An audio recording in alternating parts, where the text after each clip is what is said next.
اب میں نمبر وار بتاتا ہوں آپ کو جلدی جلدی کہ کون کون سے دلائل ہیں جس سے پتا چلتا ہے کہ 12 ربیع الاول کوئی خوشی کا تہوار منانے کا دن نہیں ہے. نمبر وار دلائل. نمبر 1, صحابہ کرام میں ہمیں کوئی ضعیف روایت بھی نہیں ملتی کہ 12 ربیع الاول تو دور کی بات, پورے ربیع الاول میں کوئی انہوں نے الگ سے اس مہینے کو اہمیت دی ہو.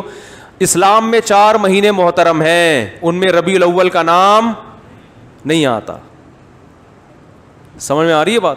اشہر حرم ہے نا 4 مہینے محترم, ان میں ربیع الاول بولو بھائی نہیں ہے. حالانکہ نبی صلی اللہ علیہ وسلم اگر اس مہینے کو الگ سے اہمیت دیتے تو آپ صلی اللہ علیہ وسلم ان 4 محترم مہینوں میں جن میں قتال ناجائز تھا ان میں ربیع الاول کو سب سے پہلے رکھتے آپ. یہ دوسری دلیل مستقل ہو گئی ہے کہ اسلام میں جب 4 مہینوں کو محترم قرار دیا گیا تو اس میں ربیع الاول کا بولو نا نہیں ہے. تو پہلی دلیل, نبی صلی اللہ علیہ وسلم نے اپنے دور میں کبھی بھی نہیں منایا, کوئی ایک ضعیف حدیث بھی نہیں ملتی. لوگ کہتے ہیں پیر کا روزہ رکھا ہے, میں اس طرف آ رہا ہوں ابھی. نمبر 2, صحابہ کرام نے خلفائے راشدین کے دور میں کوئی ایک جھنڈی کیا ایک تنکے کا بھی ثبوت نہیں ملتا کہ الگ سے اس مہینے کو کوئی پروٹوکول دیا ہو. نمبر 3, اسلام میں 4 مہینے محترم قرار دیے گئے, ان میں ربیع الاول کا تذکرہ بولو نہیں ہے. نمبر 4 کہ اسلام میں 2 عیدیں تو بڑی ہیں اور ایک عید ہے جمعے کی جو چھوٹی عید کہلاتی ہے. اس کا بھی عید کے ساتھ لک ہے نا, ایک روایت میں اس کو عید قرار دیا گیا ہے اور اس میں عید کے کچھ احکامات بھی ہیں, صرف زبانی کلامی قرار نہیں دیا گیا بلکہ عید کے بولو بھائی کچھ احکامات بھی ہیں. جو کہ مسجد آتے ہیں نا تو جمعے کے دن بھی نہا دھو کے, عید کے دن بھی اجتماع ہوتا ہے, جمعے کے دن بھی اجتماع ہوتا ہے, عید کے دن بھی 2 رکعتیں ہوتی ہیں, جمعے کے دن بھی 2 رکعتیں, عید کے دن بھی خطبہ ہوتا ہے, جمعے کے دن بھی خطبہ ہوتا ہے. تو یہ ساری مشابہتیں کس کے ساتھ ہیں؟ عید بھی جمہور علماء کے نزدیک صرف شہر میں جائز ہے, عید بقرعید کی نماز گاؤں میں دیہاتوں میں جائز نہیں ہے. جمعہ بھی انہی جمہور علماء کے نزدیک صرف شہر میں جائز ہے, گاؤں دیہاتوں میں جمعہ جائز نہیں ہے. تو سارا لک آ رہا ہے کہ نہیں آ رہا, اور اس کو عید قرار. اور ایک مزید مشابہت کہ نبی صلی اللہ علیہ وسلم نے فرمایا کہ جمعے کے دن کو روزے کے ساتھ خاص مت کرو. جائز ہے روزہ رکھنا لیکن اسپیشل اس کی کوئی فضیلت نہیں ہے, پہلے سے رکھتا آ رہا ہے کوئی کنٹینیو تو ٹھیک ہے. الگ سے یہ کہنا کہ آج جمعے کا دن ہے بڑا دن ہے تو میں روزہ رکھوں گا, یہ ٹھیک نہیں ہے. کیوں؟ عید کے دن روزہ نہیں ہوتا نا, تو اب بڑی عید تو نہیں ہے لہذا روزے کو مکروہ قرار دیا گیا. اب مجھے ایک بات بتاؤ, سب سے پہلے جو قوم آئی وہ یہودی تھے نا, ان کے لیے جو بڑا دن تھا گویا مجازی عید تھا, وہ ہفتے کا دن تھا یا نہیں؟ آج بھی یہودی ہفتہ مناتے ہیں, ان کی مجازی عید کون سی تھی؟ ہفتہ. اس کے بعد آئے عیسائیوں کے لیے کون سا دن ہوا؟ اتوار. اس کے بعد آئے مسلمان, تو کون سا ہونا چاہیے تھا؟ پیر کا دن نبی کی ولادت کا دن بھی ہے, اس بات کے زیادہ لائق تھا کہ یہ بڑا دن بنا دیا جاتا, اور اس بات کے لیے بھی کہ وہ ہفتہ اتوار پھر ہم اس کے بعد پیر. لیکن ریورس گیئر لگا دیا اسلام نے, نا نا نا نا نا نا, پیر کا دن نہیں بنے گا تمہارے لیے. بہت مشکل ہے بات سمجھانا, بہت مشکل. ماموں کو سمجھانا بولو بھائی بہت مشکل. ماموں بنانا آسان ہے, ماموں کو سمجھانا مشکل.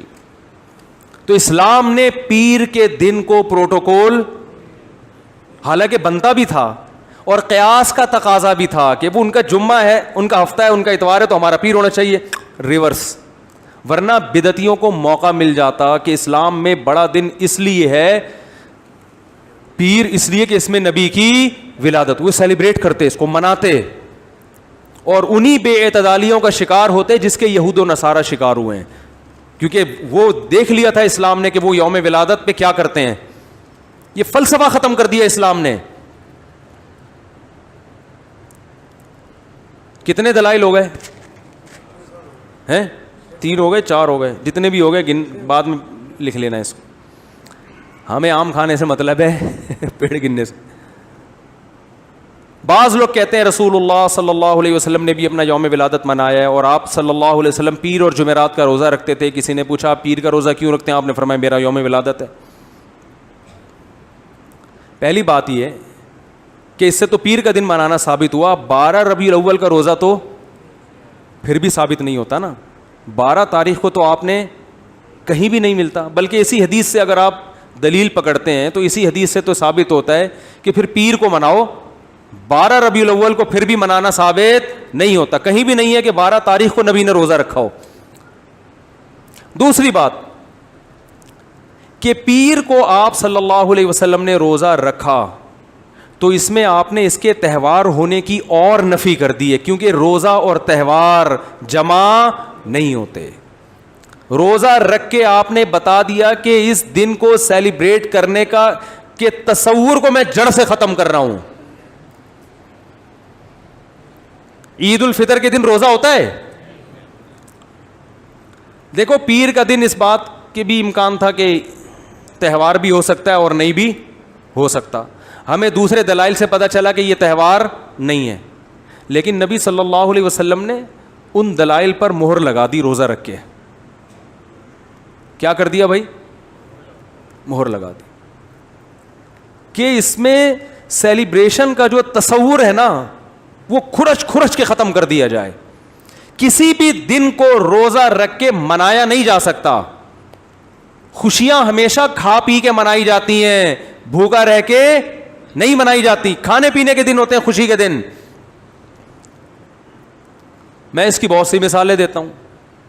آپ کا بیٹا پاس ہو گیا اچھے نمبروں سے, اتفاق سے, کراچی میں ہے تو ظاہر ہے پھروں سے پاس ہوا ہوگا, لیکن اس سے غرض نہیں, پاس ہو گیا, اچھے نمبر آ گئے اس کے.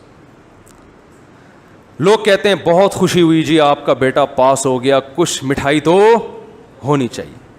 آپ کہتے ہیں ٹھیک ہے, خوشی میں کل صبح کا ناشتہ گول. نہ آپ نے صبح کا ناشتہ کرنا ہے نہ میں نے, بھوکا رہ کے سیلیبریٹ کریں گے, خوشی منائیں گے. کبھی ایسا دیکھا آپ نے؟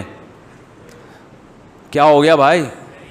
آپ کہہ سکتے ہیں شکرانے میں تو لوگ روزے رکھتے ہیں, تو شکرانے میں روزہ رکھنا وہ تو ایک عبادت ہے نا. ہم تو سیلیبریشن کی بات کر رہے ہیں.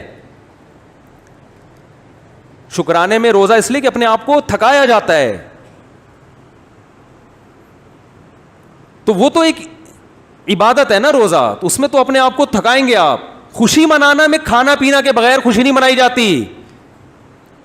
خوشی میں کھانا پینا لازمی عنصر ہے. دنیا کے ہر مذہب میں, دنیا میں کوئی ایسا مذہب نہیں ہے جو خوشی بھوکا رہ کے مناتا ہو. دیکھو نبی صلی اللہ علیہ وسلم نے فرمایا للصائم فرحتان, روزے دار کے لیے 2 خوشیاں ہیں, فرحتیں ہیں. ایک جب جنت میں اجر ملے گا, اور ایک جب افطاری کے لیے بیٹھتا ہے وہ.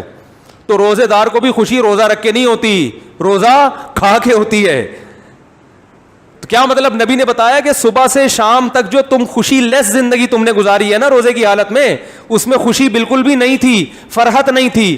تو 2 فرحتیں تمہیں ملیں گی, ایک دنیا سے جانے کے بعد اور ایک دنیا میں. جو دنیا میں جو روزے کی فرحت ہے وہ روزے کے دوران نہیں ملے گی, وہ جب پکوڑے کھانے کے لیے افطاری میں بیٹھو گے, پھوڑو گے طبیعت سے. وہ بھوک میں آپ کو پکوڑوں کا مزہ کتنا ٹائٹ ہے کہ نہیں ہے.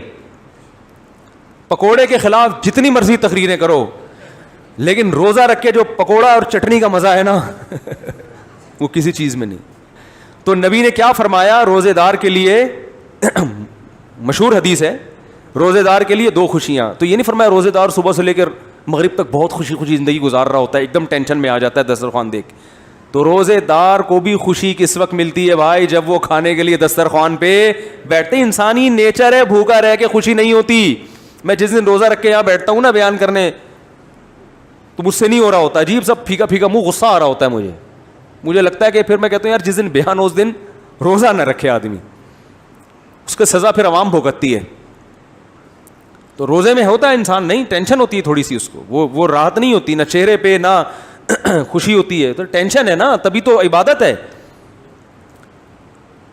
تو آپ کی جناب شادی ہوئی, لوگ کہہ رہے ہیں ماشاء اللہ بھائی مبارک ہو, کچھ تو ہو جائے. تو آپ خوشی میں ولیمہ کھلاتے ہو, کیونکہ نبی نے بھی کیا کیا تھا؟